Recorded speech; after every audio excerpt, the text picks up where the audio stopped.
sign at the door and turn to your left. The code is 1520 for the men, 1510 for the women. Thank you. Thank you. First one, please. Probably should have.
estudiantes, a los estudiantes que están detenidos por We need to, I don't know if you do. Debe tener I don't know if you do, but I abogados grandes para que sigan hablando, ellos y otros. Cuando los países democráticos no deben tenerlo. Ya, no, Gracias, amigo. Muy no, amable. no hay problema.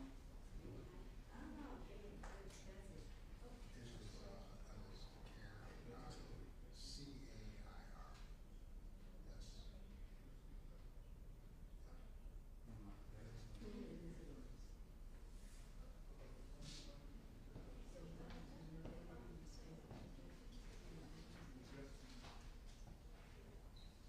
CAIR, CAIR.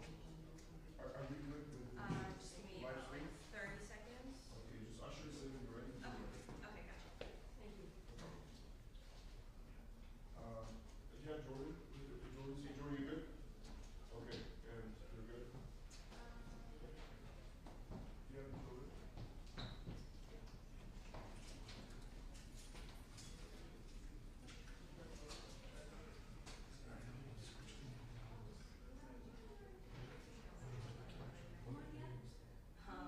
As close together as possible.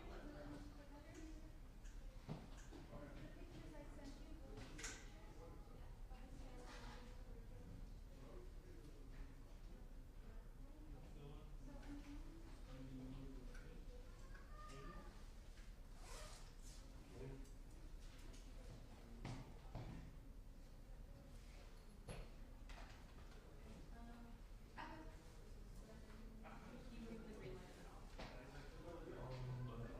You tell when you're ready. Yeah.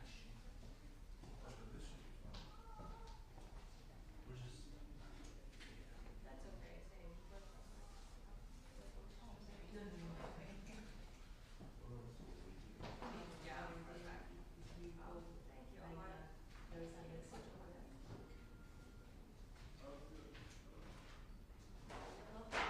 That's okay. Are we good? Yeah. Ready?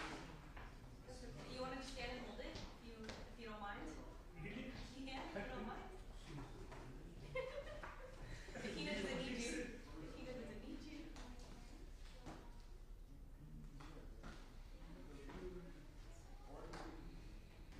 Bring them. Yeah. Oh, that bottom one. Tape? Tape was on the table, but that little bottom latch.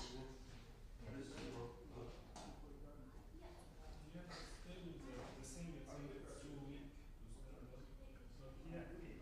there's no breeze. No wind.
Okay, we're about to do a walkout. We'll come to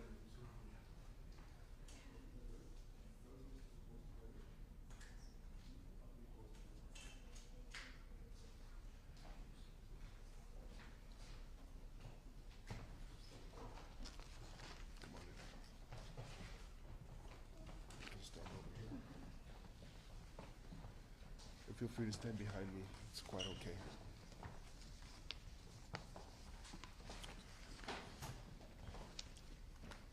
Good morning, everyone, and thank you for being here. My name is Ahmed Rahab, A-H-M-E-D, M as in Mike, E, D as in David, Rehab, R-E-H-A-B. I'm the Executive Director of the Council on American Islamic Relations in Chicago, known as CAIR-Chicago. And today I am joined with community members to discuss the situation that is happening right now in Gaza, where we are seeing the forced displacement of 140,000 Palestinians, and the mass murder of hundreds of civilians, including hundreds of children. This is just in the past few days after a fragile ceasefire was disrupted.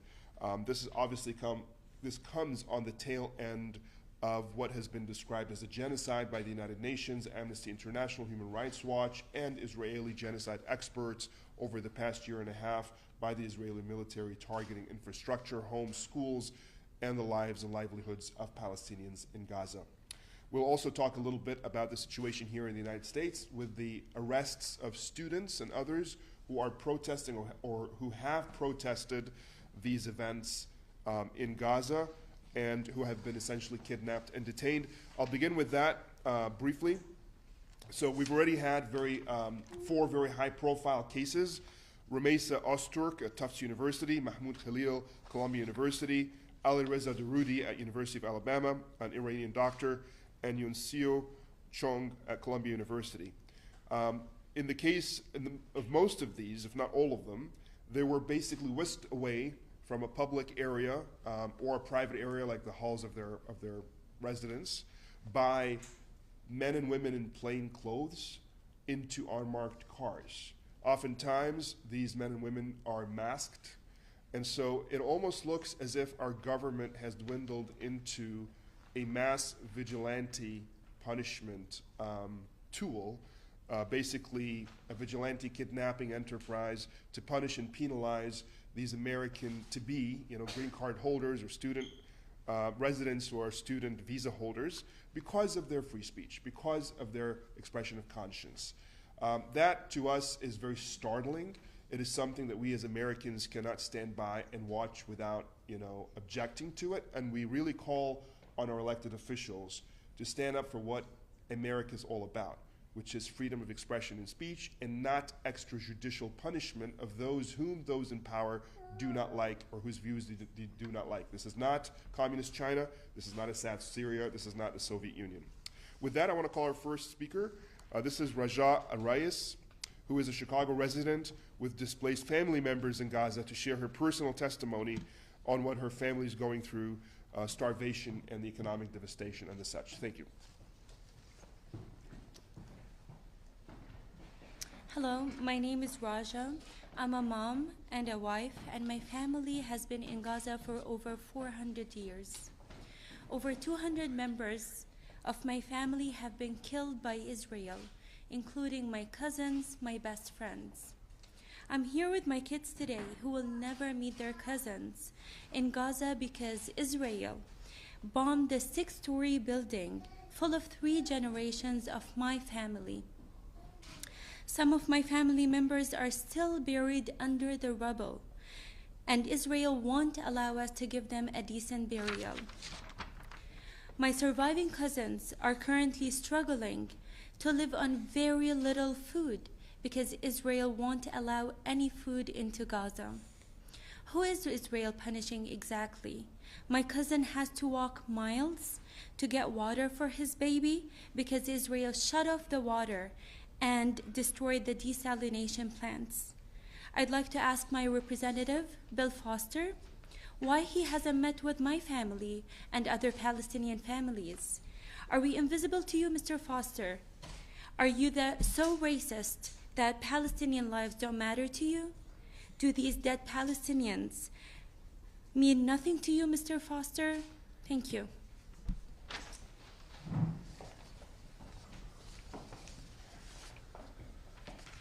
Thank you very much, Raja. Our next speaker is William Asur, a Chicago resident who lost 9 family members in Gaza in just the past 10 days.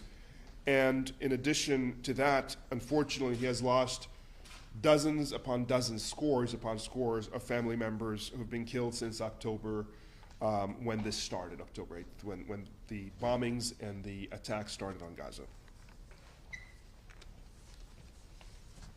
Good afternoon. My name is William Asur. First name William, W-I-L-L-I-A-M. Last name Asfour, A-S-F-O-U-R. I'm a 28-year-old Palestinian American in the Chicagoland area. So in the last 10 days alone, Israel has killed 7 of my little cousins and their parents. Please don't forget the names of the innocent kids that Israel has killed in just the past 10 days. Jannah Ahmed, Ali, Jude, Abdul Hakim, Anas, Jannah, Ayman, and Leen. This is Leen Abu Tir. She's the youngest, 9 years old, and her brother was the oldest at 15. So her father, Dr. Ayman Abu Tir, was head of nutrition at Nasser Hospital. And this is what's left of his wife, his mother, and his children. By the way, they targeted his family again 6 hours ago.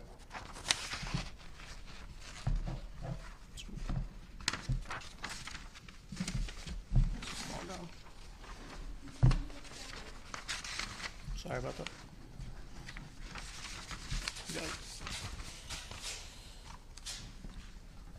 To survive Israel's bombs, snipers, and drones, my family has decided to split up, go into different hospitals, shelters, and different tents, so that if one group is bombed, the other might have a chance to survive. My uncle is surviving on expired canned food because Israel is blocking humanitarian aid and food into Gaza, deliberately creating a famine. Even during the so-called ceasefire, my family was terrified because Israel killed 150 Palestinians in Gaza with American tax dollars. So dozens of my relatives, since October 7th, 2023 until now, dozens of my relatives and neighbors have been killed by Israel, including kids, as I showed you. So I want to ask my Congressman, Sean Casten, why haven't you called me back? Why haven't you decided to meet with me? Why haven't you asked me how my family's doing? I'm your constituent. And President Trump, you lied. You campaigned on stopping wars, but you're allowing Israel to kill my family. You're allowing Israel to use starvation as a weapon and collectively punish a population. Put America first, as you said you would. Thank you. Thank you, William. Our last speaker this morning will be, or this afternoon at this point, will be Dr. Gulrana Sayed, who's a healthcare worker and is part of Healthcare Workers for Palestine. She'll speak about the medical travesties that we're facing in Gaza and give you some more information about that. Hi everyone, my name is Gulrana Sayed. I'm a physician and member of Healthcare Workers for Palestine Chicago, of which Dr. Tamia Boughnaim is a member. Dr. Tamia Boughnaim is an emergency medicine physician, a lifelong Chicago native, works in the emergency rooms here in Illinois. This bombing of Nasser Hospital occurred while Dr. Abu Ghunaim, as well as several other U.S. healthcare workers and physicians, were there working to treat casualties ever since Israel broke the ceasefire last week. The bombing seriously damaged the men's surgical ward of the hospital in a time when surgeries are one of the most critical life-saving functions of the hospital and healthcare system.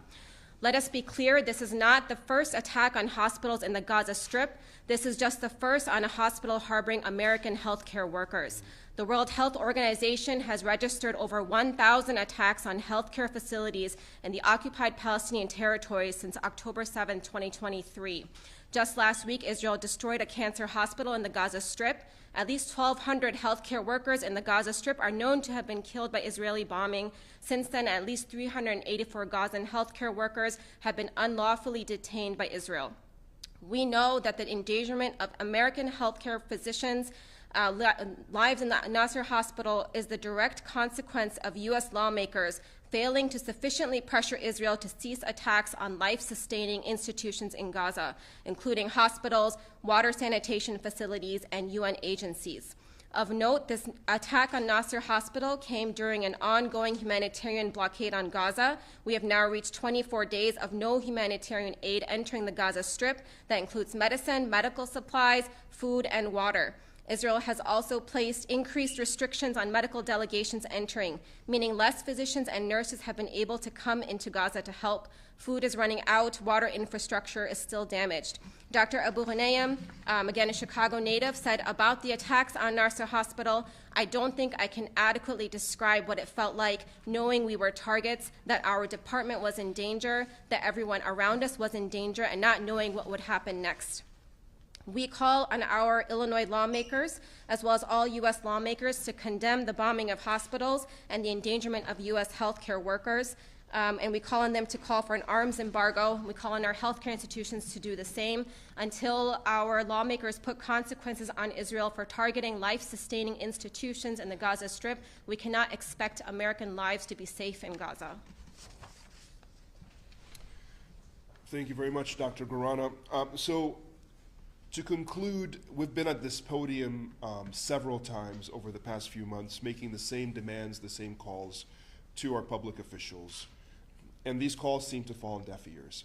We've been calling for our government to not contribute, to not abet, to not assist genocide against innocent people in Gaza.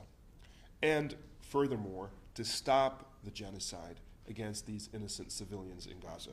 The numbers are clear, the reports are clear, the consequences are clear. These are not just tens of thousands of children, men and women, who are being killed by bombs from the skies and snipers. It's not just arms and legs that are being amputated and people being maimed, people with injuries that are lifelong. It is the purposeful and intended destruction of an infrastructure so as to render life impossible for people in the Gaza Strip. That is the definition of genocide.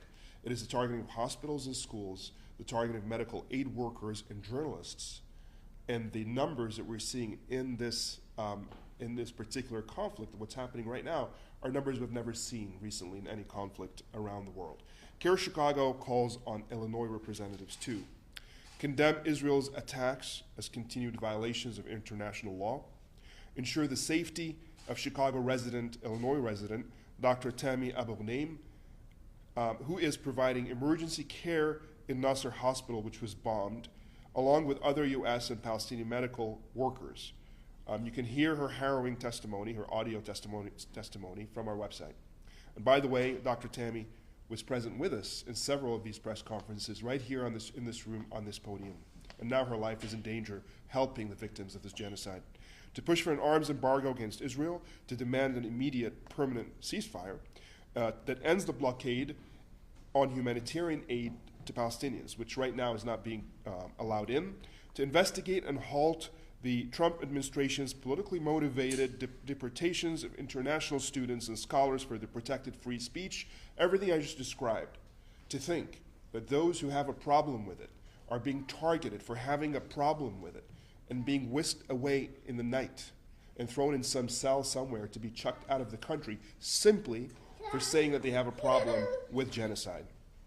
Lastly, to demand the release of these detained students and to reject the use of AI surveillance and visa revocations to silence dissent on Palestine or any freedom of conscience issue. Thank you very much. We have now concluded. If you have any questions, please let us know.